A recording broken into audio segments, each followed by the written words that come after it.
Acara ini disponsori oleh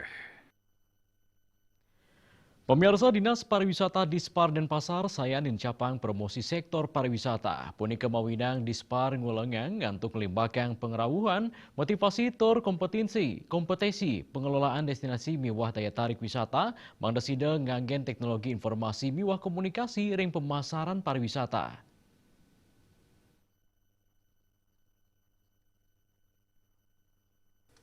Kadis Pariwisata Kota Denpasar Made Sire Mulyani Mausang pai ketandani ngulengang majang para sang sanin wenang usaha utawi pengelola ring desa wisata, homestay, kuliner, souvenir, miwah fotografi antuk ngelimbakang pemasaran digital.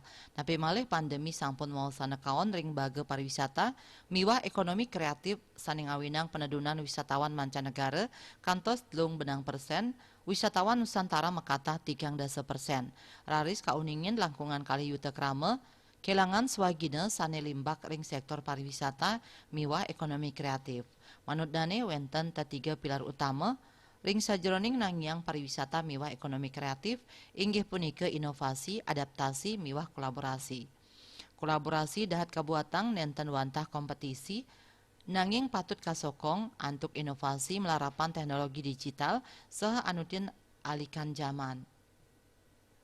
Ring sajroning ngwetuang kahanan inucap rau mangkin pai ketandane taler ngicenin pelatihan pemasaran antuk digital sane kuantu oleh dana alokasi khusus non fisik Kementerian Pariwisata dan Ekonomi Kreatif. Tapi malih ring zaman digital sekali mangkin pemasaran digital utawi digital marketing kedadesang setelah pemargi anyar sane kabuatang anggen ngelimbakang usaha. Asmara Putra Bali Pos.